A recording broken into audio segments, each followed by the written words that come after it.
homem. E Emmanuel vai nos dizer: apresentando o Cristo à multidão, Pilatos não designava um triunfador terrestre, nem banquete, nem púrpura, nem aplauso, nem flores. Jesus achava-se diante da morte. Terminava uma semana de terríveis flagelações. Traído, não se rebelara. Preso, exercer a paciência.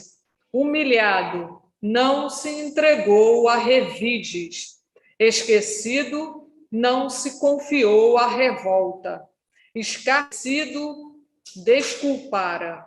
Açoitado, olvidou a ofensa. Injustiçado, não se defendeu.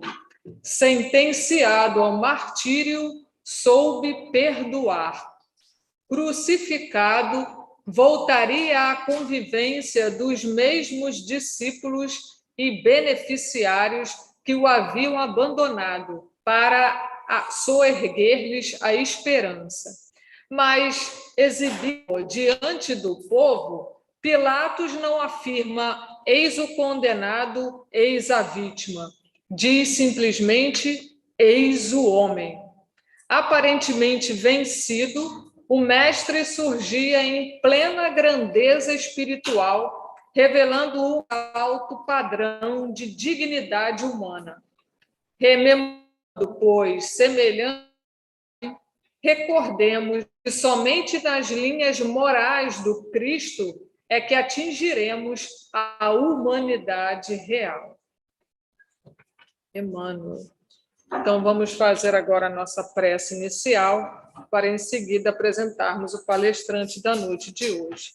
Então, vamos elevar os nossos corações ao alto, agradecendo a Jesus, o nosso divino mestre, o Filho de Deus. Muito obrigada, Senhor, por mais essa oportunidade, estarmos trabalhando na Tua seara, divulgando o Teu Evangelho, divulgando os ensinos da nossa amada doutrina espírita. Muito obrigada, Jesus, por estarmos todos aqui reunidos em Teu nome, Senhor, pedindo as Tuas bênçãos para este ambiente, pedindo as Tuas bênçãos para cada um que aqui está presente, para o nosso palestrante da noite de hoje, que ele seja envolvido em paz, em harmonia, seja intuído para que possa nos trazer tudo de melhor para a nossa evolução, nesse ensinamento. Obrigada, Senhor Jesus. Fica conosco, Senhor, hoje e sempre. Que assim seja, graças a Deus. Então, hoje nós vamos receber o nosso irmão Anderson Fernando, que vai nos falar sobre o Evangelho segundo o Espiritismo, o seu capítulo 3º, intitulado Há Muitas Moradas na Casa de Meu Pai, os itens 13 a 15, que tende o assunto mundos de expiações e de provas. Sinto lhe dizer que é o nosso planeta Terra.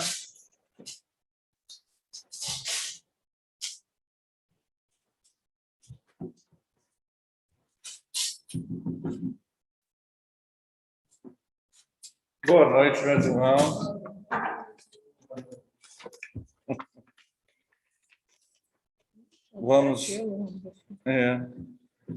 Vamos fazer uma breve reflexão sobre os itens que nossa irmã falou. 13 a 15. Os itens 13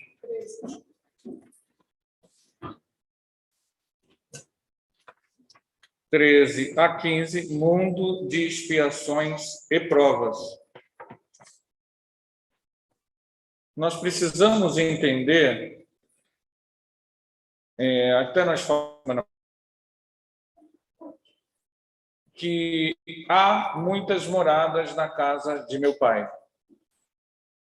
E que essas moradas, elas são mais ou menos evoluídas, e todas elas estão em processo de progresso.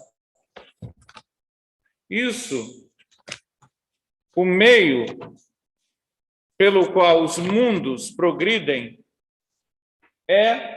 são através das pessoas. Então, essa classificação, ela é didática. quer dizer com isso? Que ela é didática. Ela é apenas para ilustrar. Isso não é uma verdade rígida e inamovível. Kardec é um pedagogo. Ele está querendo que a gente tenha uma visão da realidade. A sabedoria ela é ampla e cósmica. Nós, pouco a pouco, na medida em que evoluímos, vamos ampliando a nossa percepção da realidade.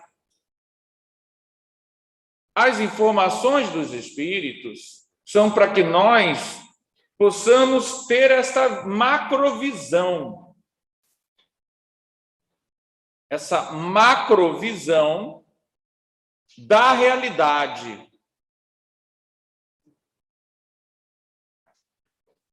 Nós nascemos simples e ignorantes. E evoluímos através das provas. O que são provas? São experiências que vão instruir o espírito nas suas lutas e tribulações diárias. A vida corpórea vai trazer ao indivíduo provas, desafios de crescimento. Nos mundos primitivos, os desafios de crescimento são limitados. E as expiações não são tão rígidas, porque a alma ainda está engatinhando.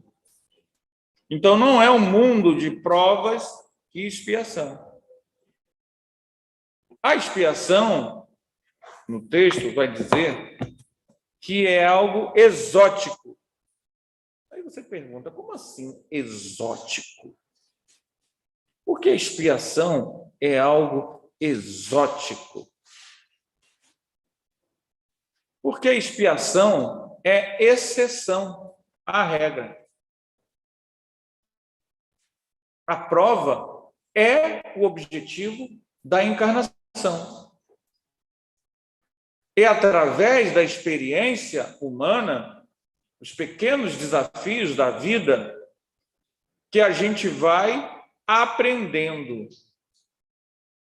E a lei de trabalho, no Livro dos Espíritos, quando ele fala da lei de trabalho, ele vai falar para nós de que o trabalho é o homem tomando parte da criação, a parte que lhe cabe da criação.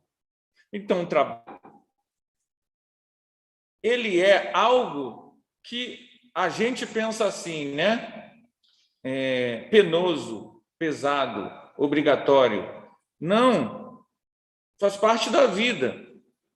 É interagindo que a gente cresce. O trabalho dos espíritos puros, os espíritos puros não ficam tocando harpa no céu. Você pensou, né? Que ia ficar tocando harpa, né? Não. Quando você faz o que você gosta, isso não é um peso. Isso é um prazer. Então, a lei de trabalho, ela está ligada ao espírito, o quê? Tomar parte do seu quinhão no universo. Então, o natural é a prova. Vejam bem, as dificuldades não são expiações. As dificuldades, o não sucesso, não é uma expiação. Faz parte do processo da prova. A expiação é algo exótico. Em que sentido? A expiação é ação. Vamos fazer uma analogia. Imaginemos, é uma analogia perfeita, na minha opinião. Imaginemos o processo evolutivo como uma escola. Como uma escola. Terceira, ok? Terceira série? Tá bom para vocês? Terceira série? O natural é os professores chegam e ensinam as lições, não é isso? O que se quer dessas crianças? Que elas vão para onde, gente? Tem alguém acordado aí? Para a quarta série, não é isso? A reprovação, a maioria vai ser reprovada, gente? Não. A reprovação é exceção. Entenderam o exótico? Esse que foi reprovado terá que fazer a terceira série de novo. Então, a expiação, a dor expiatória, ela não é o natural. O problema é que a gente começa a acumular débito com tanta naturalidade no mundo de provas e expiações que a gente acha que a dor é o natural. A dor não é natural. A doutrina espírita vai nos mostrar uma realidade nua e crua. Se você mata alguém, não importa o argumento, você caiu na expiação. Nós criamos todos os argumentos do mundo.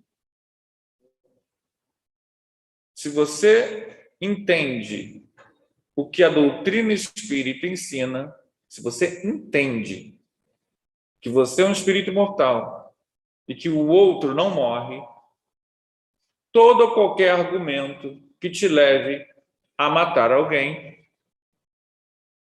vai fazer com que você retorne para reparar esse processo. Se eu tenho que retornar para reparar esse processo, eu estou me atrasando. E a gente ainda é teimoso. A gente, muitas vezes, erra sucessivamente. O que Deus faz? Deus deixa. Quer errar? Quero. Então erra, meu filho, vai. Segura aqui, por favor. Isso, segura aí. Vai puxando. Em algum momento, esse elástico vai arrebentar na mão da pessoa. Deus deixa. Você quer que eu puxe? Puxa. E a pessoa vai puxando. E a vida vai puxando. Porque a pessoa quer. Ela está segurando o elástico, ela está retendo o tempo. Em algum momento, esse elástico não vai conseguir mais puxar e vai arrebentar na mão dela. Então, a expiação, ela é uma espécie de punição. Mas é uma punição que ela só acontece porque a gente reprova. Os mundos de expiação e prova são mundos em que predominam pessoas que cometem expiações. Quando as pessoas pararem de cometer atos que necessitam expiar, que é uma exceção, nós teremos um mundo de regeneração. Parece simples, mas não é. Abundam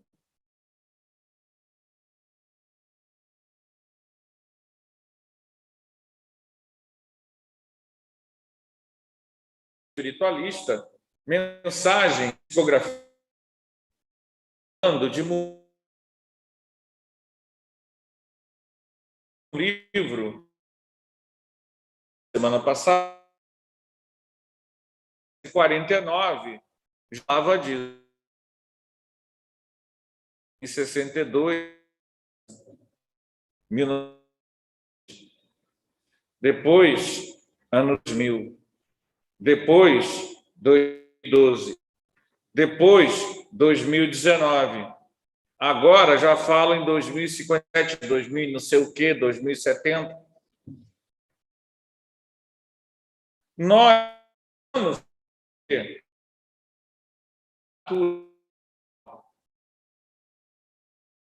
humanas e pró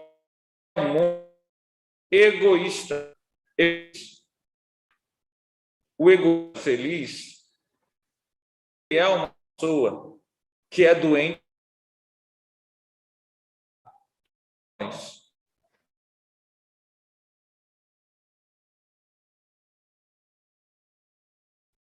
A arma de fogo, revólver, a metralhadora, o que for, ela só tem uma finalidade. Não é isso, gente? Ferir o outro, matar o outro. A faca não. A faca você tá o pão. Não é isso? Cavucar a terra. Não quer comprar um ancinho no mercadão? Você vai à terra, corta laranja. De fogo, não. Concorda ou não comigo? Então, ela tem uma vibração. Ela tem uma vibração pesada porque a finalidade dela é matar, é ferir.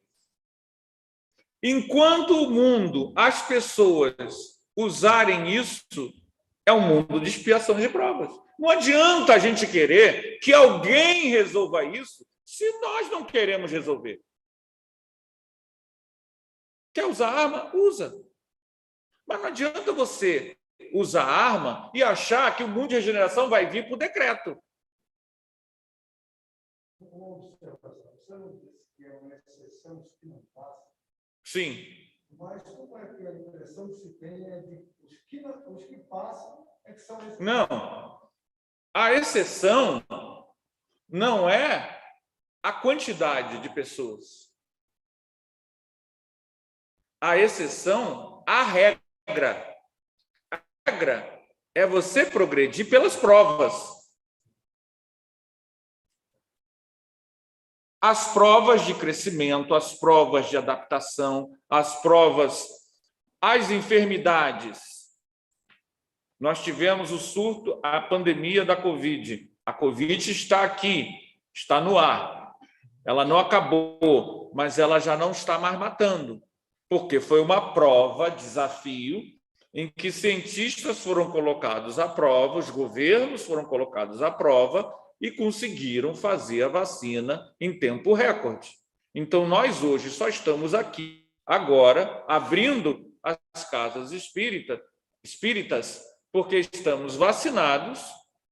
E, por exemplo, em julho eu peguei a Covid e, graças a Deus, estou aqui.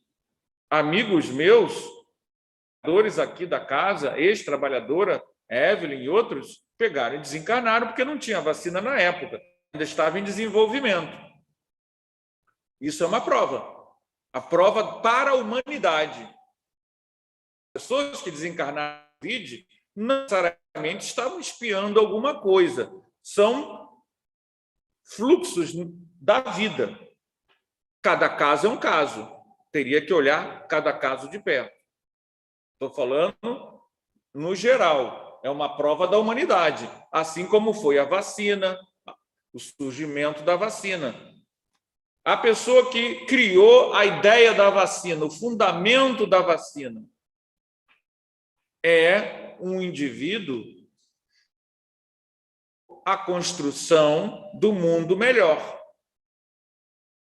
O mundo de regeneração está sendo construído muito lentamente e a gente não percebe o nome dessa pessoa aqui no salão. Percebe? Graças a ele, os que vieram depois conseguiram criar inúmeras vacinas. mas ninguém sabe o nome. Meus alunos sabem, porque bimestre passado, quando eu falei da revolta da vacina, da história do Brasil, que aconteceu no início do século XX, um trabalho, e uma das opções era falar de Edward Jenner. Prazer, Edward Jenner, americano, foi ele que, lá no século XIX, no final do XVIII, final do século XVIII, esse médico, Edward Jenner, em meio a um surto de varíola, ele percebeu, ele não inventou isso, que várias pessoas, os cowboys, as pessoas lá dos Estados Unidos, tinham uma prática. Eles pegavam a varíola da vaca, que é uma outra varíola, quando a vaca tinha varíola, era uma prática rural do interior dos Estados Unidos. E aí, era uma prática de fazendas. E ele foi fazer o quê? Ele comprovou. As pessoas que pegavam a varíola da vaca, que é uma varíola mais leve, quando via aquele surto de varíola que morria um montão de gente, não morriam. Ele foi lá e entendeu o princípio. Entenderam? Era uma prática né? Dessas que a gente aprende com a nossa avó. Eu não estou falando de virar a sandália, não. Isso é crendice. Eu estou falando tomar um chá de erva doce. Né? Tem certas práticas que depois ensina. Não é isso? Aspirina, lá na Europa. De onde vem a aspirina? Você descobriu que ela é boa? Salgueiro. Não é escola de samba. Salgueiro, árvore, gente. Né? Salgueiro é uma árvore. E as folhas de salgueiro que faz a aspirina. Então, tem a medicina que, às vezes, os médicos descobrem, não é isso? Que Edward Jenner foi quem criou a ideia e cunhou. Olha só, ou fraco, ou então morto, desenvolvido num cavalo, num boi, não sei o quê, que cria o anticorpos, você injeta e aquilo vai te defender. Claro que cada tipo de doença vai ter sua peculiaridade, mas quem criou isso foi Edward Jenner. Com a invenção da vacina, o que aconteceu no mundo? As pessoas pararam de morrer tão cedo. Depois, penicilina. Quem é? Esse é mais conhecido. Tem um hospital dele aqui perto. Alexandre Fleming.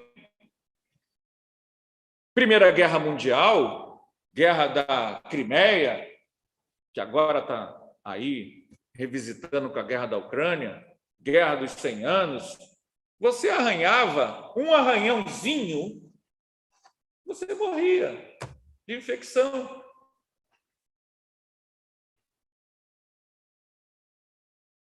Agora eu esqueci de pegar o nome desse que eu ia falar. Esse eu realmente não tenho de cabeça. A pessoa que criou aquilo que vocês gostam tanto. Vocês, mulheres, gostam tanto. Andando lá na escola, um monte de professor. Eu falei, vocês não sabem nem o que é tudo fez. Né? A Ana, eu esqueci o nome, infelizmente, teria que estar, mas meu está ali filmando. Foi feita no início do século XX. A gente estava vendo uma série semana passada, não foi, André? O rei chegou, e André, ai meu Deus, a gente era bicho, e mente era uma coisa que não tinha certeza.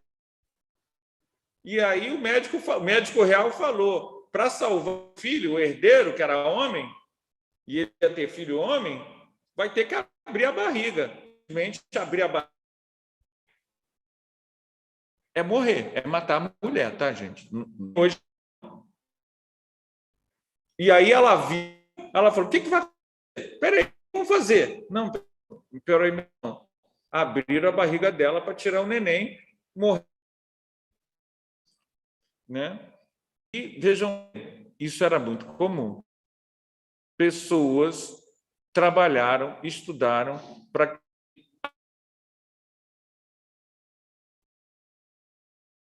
Infelizmente, fico devendo aí o nome da principal pessoa na próxima pessoas. Edward Jenner, Stanley Fleming, Sabin, muitos outros. Pessoas que trouxeram conhecimentos novos para que as pessoas pudessem permanecer vivas mais tempo. Então, não tem. Criou a lei seca. E aqui no Janeiro, um período em que ela foi aplicada com rigor. Rio de Janeiro aplicou, alguns anos atrás, e você vai olhar os índices. Eu fiz uma palestra sobre o tema e eu fui aos índices para falar. Percebam, antes, eu vou inventar aqui um número só para a gente mostrar depois. Ah, mas o orador, eu não tenho. Pessoas alcoolizadas e atropelamentos, tipo 1.000 casos.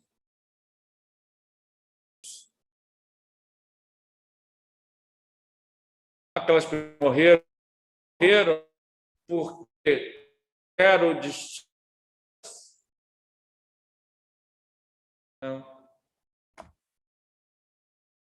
processo de aprendizado, provas que elas não passaram.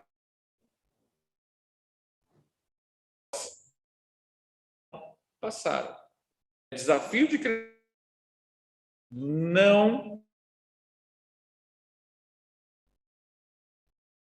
é diferente da expressão.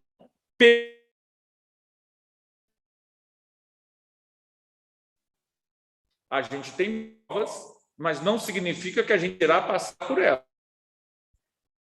Você começa a repetir, porque você está espiando. Tem a dor para estimular na gente atitudes melhores perante aquele ato. Daí que o Livro dos Espíritos, eles vão nos dizer que de tempos em tempos o mundo manda missionários. Para quê? Para ajudar a ciência que eu citei. Essas pessoas são os missionários. São esses que são missionários. Para você não ficar de frente,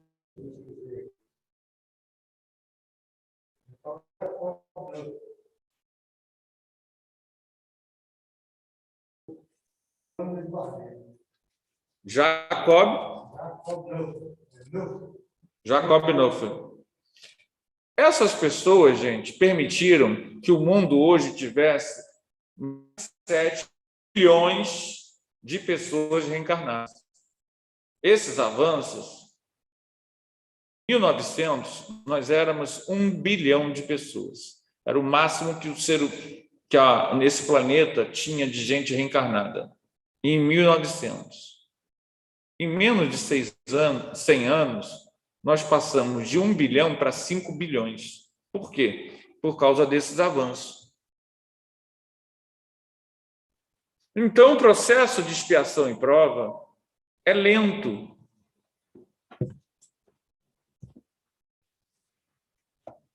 Nesses mundos, Kardec vai... O que predomina é a grande imperfeição moral.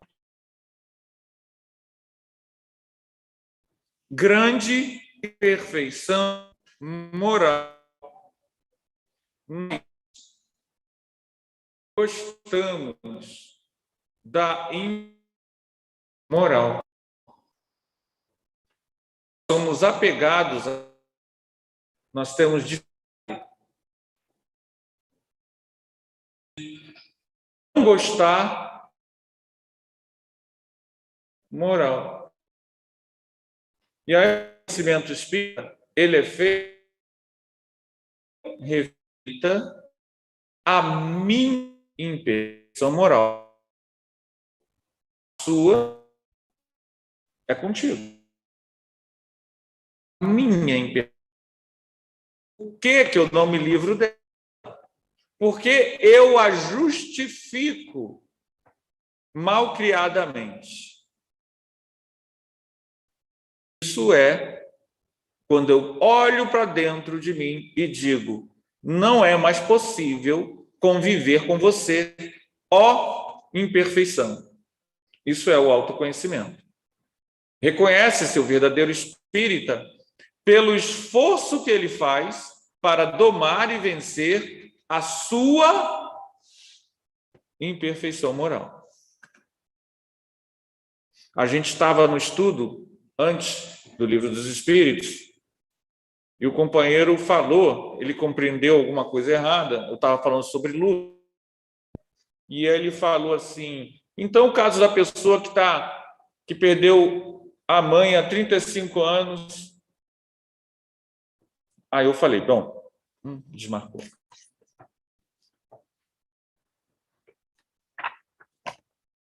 Eu falei: bom, presta bem atenção. Se você está de luto há 35 anos, isso não é luto mais, gente. Isso é um processo patológico. E por mais que eu fale aqui, e é por isso que eu estou falando isso aqui agora, aí depois ele viu que não era bem isso. Por mais que eu fale, digamos que aquilo fosse real, que a pessoa está de luto há 35 anos. Por mais que eu fale, a pessoa há 35 anos viciada nessa melancolia, falar não adianta. Ela precisa de uma terapia. Ela precisa do terapeuta, porque o terapeuta vai conduzi-la a ela ver a coisa. É isso, Laís? Feliz dia do psicólogo. Atrasado. Não é isso? Eu vou ver. Enquanto for alguém, não faça isso. Papai do céu está te vendo. Isso é terrorismo. Isso ajuda quando você é uma criança que precisa não pular daqui para lá. Não é porque você não queira. Você foi intimidado a não fazer. Você não foi esclarecido. A didática espírita, ela quer esclarecer, instruir para que eu me convença a abandonar as minhas imperfeições, pare de naturalizar a expiação. Eu já vi pessoas falando que nós nascemos para dor. Nós não nascemos para dor. Por isso que está aqui no item. No item 14. Os espíritos em expiação, se nos podemos exprimir dessa forma, são exóticos na Terra.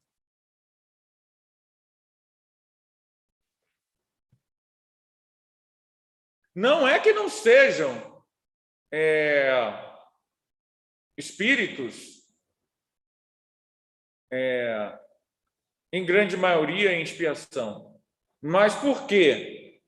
Estar na terra, nas condições que ela está hoje, significa que nós, na maioria das vezes, dos casos, estamos em provas, sim, mas isso é sempre. Enquanto você... Quando é que param as provas? Quem não precisa de provas? É uma pergunta, gente. O espírito puro. Ponto para você, Vanilda. O espírito puro. Quando o espírito puro renasce, ele não vem para aprender coisas. Ele é puro. Ele vem para ensinar. Por isso que é muito raro. É um outro tipo de trabalho. É missão.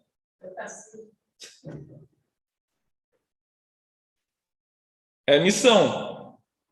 Para nós estamos na prova. A expiação, ela não é uma necessidade. Mas muitos de nós, pasmem vocês, estávamos no lugar em que havia mais provas do que expiação. E nós viemos para cá. Porque aqui comporta as expiações que nós precisamos. Então, quando aumenta a população do planeta, de 1 bilhão para 7 bilhões, muitas dessas pessoas, dos 7 bilhões, ou estavam há muito tempo no mundo espiritual, sem chance para reencarnar, ou são trazidos de outros orbes, porque aqui comporta a expiação. Podem ser promovidos, estão vindo de mundos primitivos, e podem ter aqui mais conhecimento, ou podem vir de mundos um pouquinho até melhores, mas porque somos teimosos em gostar do que a gente gosta, de se apegar ao nosso orgulho e o nosso egoísmo, as nossas razões, a gente vem para o mundo de expiações e provas. E este mundo, enquanto coletividade, só se tornará um mundo de regeneração quando 80% das pessoas que aqui vivem não precisarem mais de expiação. Gente, parabéns para pensar o que é isso. Vamos lá, 70%. 70% da humanidade sem armas.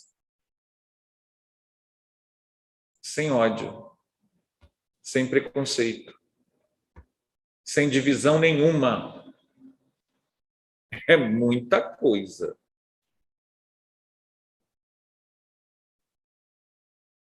Sinto muito dizer para vocês, mas nenhum de nós aqui neste salão verá o mundo de regeneração em sua plenitude. Ontem, no estudo do livro dos médiuns, a pessoa falou lá um monte de coisa. Está circulando. E a saia justa para a gente não falar, né, sobre essas questões, mas eu falei uma coisa. Gente, todas essas mensagens, a gente nem sabe se são mediúnicas, mas elas são espúrias, porque elas falam de fantasia. Elas pregam a violência velada, elas pregam a divisão, elas pregam o ódio. Se for de espírito desencarnado, é espírito ligado ou ao médium, que pensa igual, ou é um espírito fascinador. Porque a missão do médium espírita é falar de amor. Casa espírita tem que falar de amor. Amor, conciliação, perdão, que é o que faz a gente ir da expiação. Qualquer coisa fora disso vai levar a gente a ter que retornar para consertar. Se eu tenho que retornar para consertar, é expiação. Toda expiação é prova, mas nem toda prova é expiação.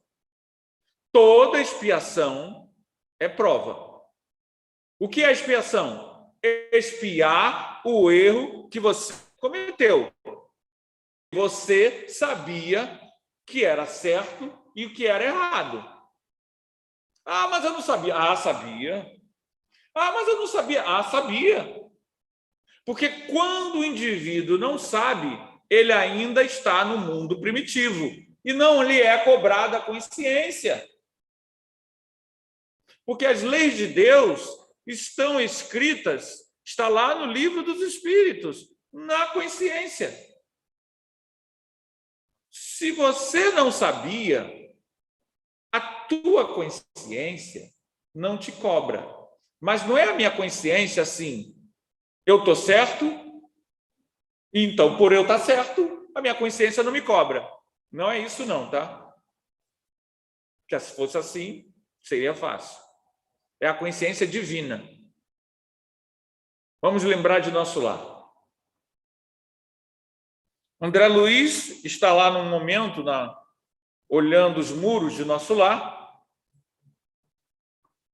Eu falo de nosso lar porque todo mundo leu. Todo mundo aqui leu. E André Luiz está olhando os muros de nosso lar, está do lado de Narciso e tem uma mulher do lado de fora. Lembram disso? A mulher está do lado de fora.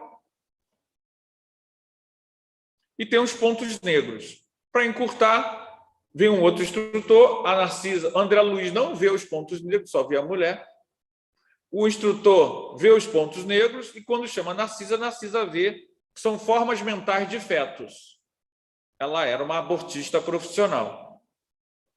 E eles vão conversar com ela.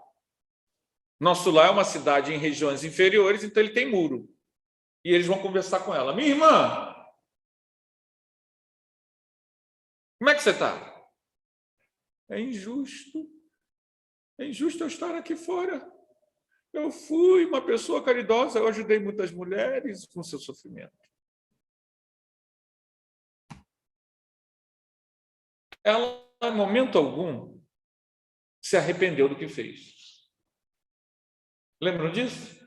Ela, em momento algum, se arrependeu do que fez. Mas isso não tirou dela estar no umbral. Porque a consciência registra os meus atos e, a partir daí, registra o meu perispírito, independente do que eu penso sobre. Então, o processo expiatório, ele está entranhado. Você tem um desdobramento à noite. Vai até a rua principal do seu bairro e vê um espírito andando. E o espírito tem um bico desse tamanho. Coisa estranha, né? Sabe por que esses espíritos são assim? Alguém sabe? São vampirizadores. O perispírito se adaptou à prática deles. É comum, às vezes, o médium ver isso em reunião mediúnica. Se você vê isso no teu quarto, meu amigo, isso é sinal de que você está dando brecha para vampirizadores. Sinto muito. Ou então seu maridinho. Vocês gostam disso? Não, não é meu, não! É dele!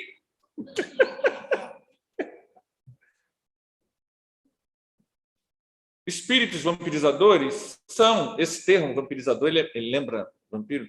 Não, são espíritos carentes, doentes, enfermos, que acham que precisam da sensação corpórea e buscam essa sensação nos seres humanos. Eles são demônios, são seres humanos doentes, precisam de oração, compaixão e encaminhamento. E aí o que acontece? Por que formaram a aparência? Devido à recusa da mudança. A distorção perispiritual, ela ocorre porque a pessoa não quer mudar, não quer melhorar. O espírito é iluminado porque é aberto à espiritualidade, ao amor. Luz é amor. Distorção é treva. Nós nos acostumamos com a nossa forma de pensar. Jesus inaugurou um tribunal divino de alto nível no planeta Terra. Quando Jesus veio, foi um marco da consciência dos homens. Todos aqueles que ouviram Jesus, alguma coisa da sua mensagem, podem distorcer à vontade, mas arcarão com as consequências de não terem seguido o que o Mestre ensinou. Não é que Jesus vai nos punir, a nossa consciência. Jesus foi um marco. Olha só, eu estou vindo aqui e estou falando da lei de amor, porque vocês já têm condições de ouvir. Quando um missionário traz lições de amor para um povo, é porque aquelas pessoas já têm condições de ouvir. Quando Buda reencarnou na Índia, 500 anos antes de Jesus, as pessoas que o ouviram já tinham condições de ouvir. Buda reencarnou na Índia 500 anos antes de Cristo. Os indianos, extremamente racistas, extremamente preconceituosos com o sistema de castas. Usavam a ideia de reencarnação de forma equivocada, dizendo: você nasceu nessa casta, vai morrer nessa casta. Buda reencarna lá e traz uma outra visão livre de castas. Por quê? Porque aquelas pessoas que já conheciam o centro de força, conheciam chakra, conheciam meditação, conheciam reencarnação, já tinham condições também de romper com o racismo espiritual. O que aconteceu? O budismo nasceu na Índia, mas desapareceu da Índia. Em 200 anos, o budismo se espalhou para a China, para todo o Oriente, mas na Índia não tem budismo. Não tem budismo na Índia. Ele foi banido. A força do preconceito foi maior. Mas o missionário, quando ele vem para serviço de longo prazo. Buda na Índia, Lao Tse na China, Platão na Grécia. Os três reencarnaram no mesmo período, 500 anos antes de Cristo. Coincidência? Não. O mundo estava saindo de formas mais primitivas de pensar para formas mais sofisticadas. Império Romano, herança do cristianismo. O que surge no Império Romano? Tem um grande pensador, só lembro do último nome dele, Serenus, que ele faz uma revolução no direito romano. Nosso direito é herdeiro do direito romano. O habeas corpus surgiu na Inglaterra, no século XIII. Quem foi que trouxe? Pessoas pensaram, esse é o missionário. O Serenus, que reelaborou o direito romano, pegando da Grécia. Hoje, você faz direito, não é à toa que as pessoas que fazem direito, várias expressões de direito são em que língua, gente? Latim, que é a língua romana. Então, o Serenus, ele ajudou a implantação do direito na Terra. Hoje, nós já falamos não só de deveres. Antigamente, até o século XVIII, nós éramos apenas súditos. O rei era dono do país. É o absolutismo. O rei era dono do país. E a nós, as pessoas que lá viviam, cabia o papel apenas de ser súdito. Essas ideias surgem e elas começam a trabalhar a ideia de cidadão. Os iluministas vão resgatar as ideias, todas essas ideias.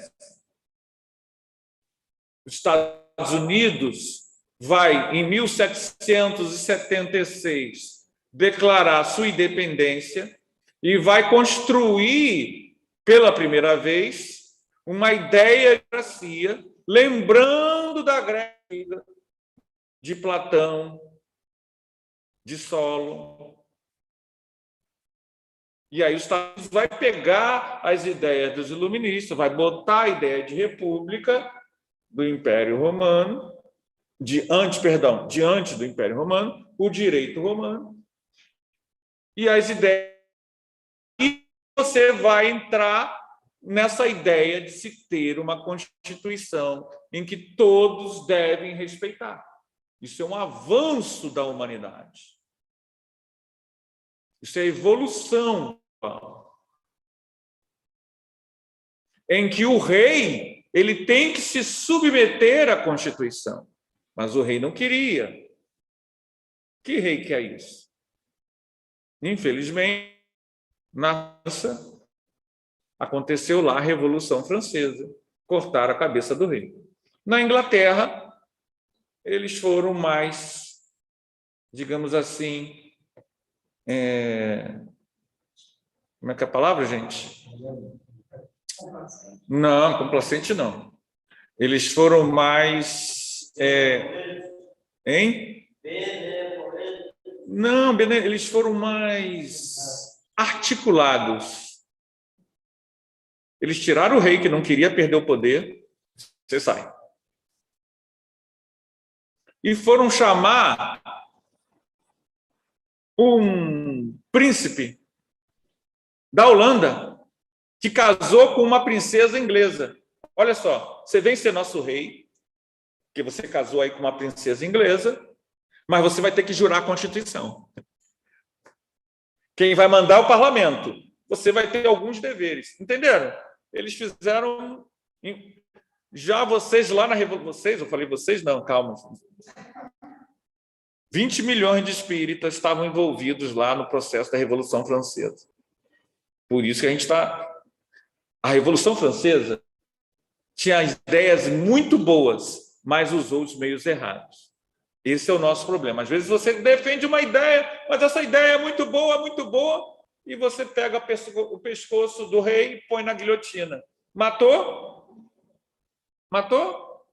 Vai ter que espiar. Não foi o que eu falei antes? Não, mas a ideia era o seguinte, era pôr a democracia. Matou? Matei. Vai ter que espiar. Porque, independente das ideias dos homens, há uma lei maior. Você pode acreditar no que quiser. Ah, mas eu gosto de... Ok. Ah, eu gosto... Ok. Eu gosto... Ok. Eu gosto... Ok. Matou alguém? Vai ter que espiar. Não, mas foi a rainha que mandou. Aqui está cheio de pirata. Eu não posso ficar falando muito. Mas tem envolvimento aqui pelas reuniões nossas ao longo de 200 anos, não, muitos anos, pessoal aí de Marinha. Como esse pessoal... Não é o pessoal de Marinha hoje. É gente que nem é militar mais, não quer saber mais de militarismo, mas estava envolvido nessas arengas de pirataria, de... Matou? Matei. Ah, então está enrolado. Ah, mas eu não sabia. Não, mas Jesus já tinha pregado lá há 2000 anos.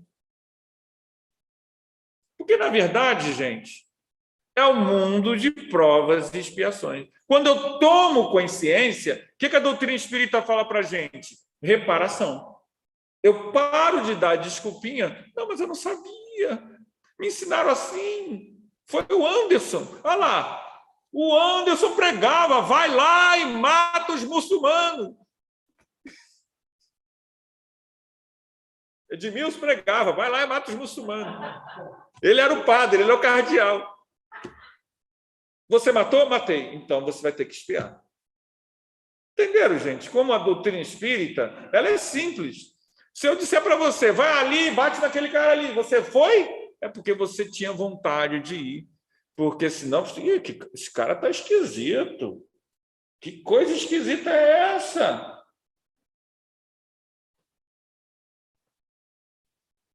Mandaram a mensagem para mim, o José Jorge. Essa aqui, Anderson? Eu falei, é essa. Eu falei, olha só a mensagem esquisita, olha o que ela está pregando. Se a pessoa for fazer isso, vai lá e faz. Faz. Se Deus deixar, vai lá e faz. Vai arcar com as consequências. Por quê? Está falando de amor? Não. Se teu guia chega para você e diz, olha só, vai lá e dá um tapa nela, aperta o pescoço dela. Isso é guia, gente? É guia? Uma vez a pessoa chegou e ela ouviu assim, ao acordar, né? É isso mesmo? Fala isso mesmo, ele não presta, você tem que reclamar com ele. Ela ouviu a voz no ouvido. Ela levou um susto, porque ela ouviu a voz como se fosse de um humano. O espírito falando, é isso mesmo, você tem que atormentar ele. Ele não presta.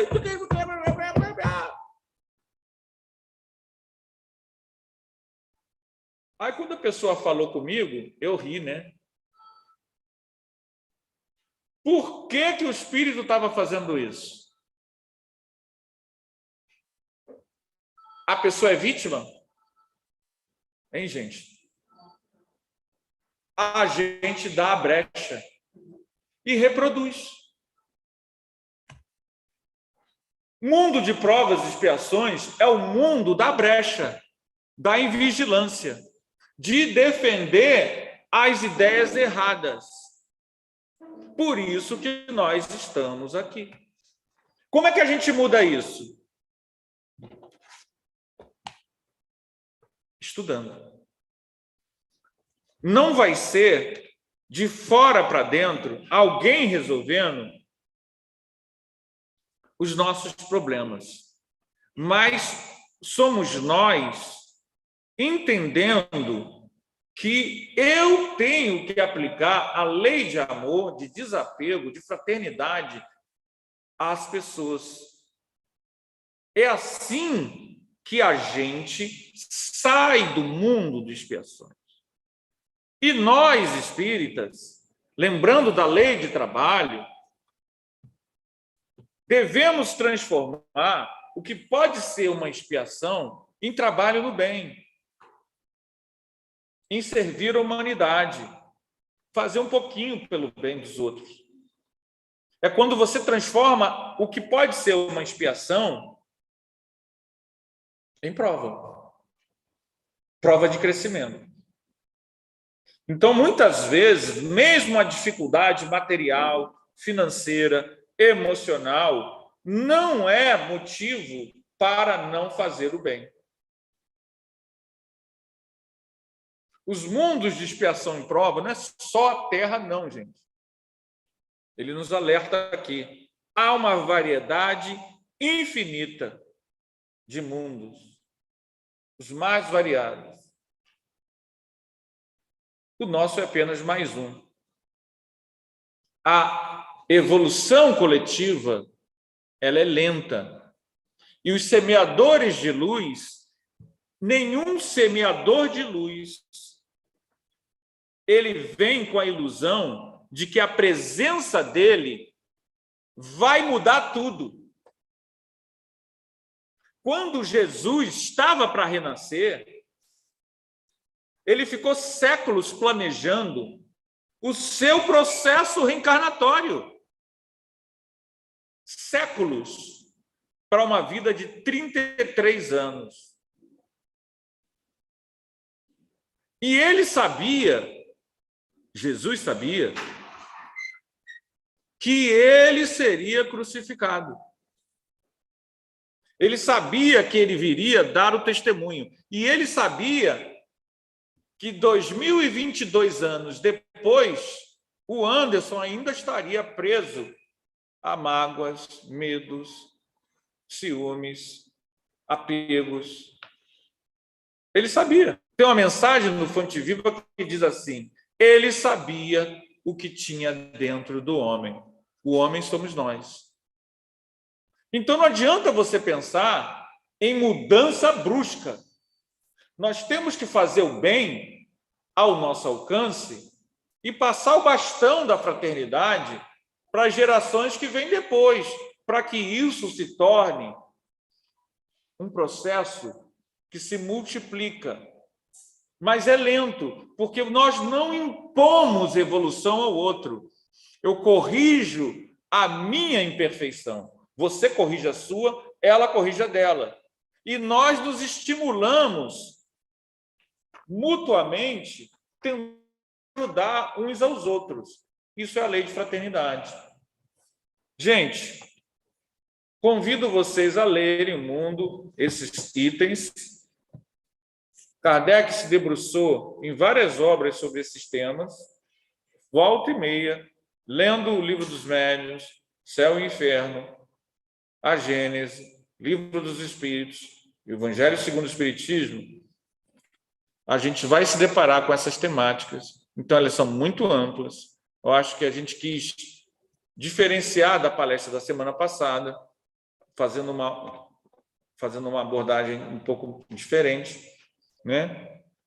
E agradeço aí a presença de todos, que Jesus nos ampare, nos inspire, nos proteja.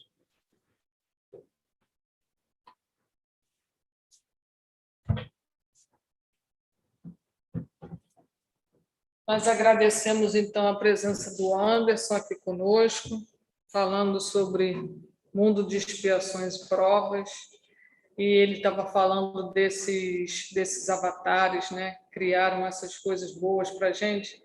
Eu estava lembrando que Haroldo Dutra Dias disse que depois de Deus, ninguém cria nada, a gente descobre, né? As coisas. Depois de Deus, ninguém cria nada, né? Descobre. Então, a gente agradece aí o Anderson pela disponibilidade. Avisos do cinema, estamos com os ingressos esgotados, não tem mais. Se alguém ainda tiver interesse, esperar, se de repente alguém desiste, né? Se alguém desiste, mas, por enquanto, os ingressos estão esgotados, porque a sala que a gente vai ter lá no cinema, 200 lugares. E a gente já está com isso aí preenchido. Mas, às vezes, acontece, né? A pessoa, às vezes, na hora não vai poder ir e tal, e aí a gente faz alguma transferência, mas, por enquanto, estão esgotados, tá bom? Anderson, algum aviso? Não. Então, é isso. Anderson, para a nossa prece final. Agradecemos a presença de todos.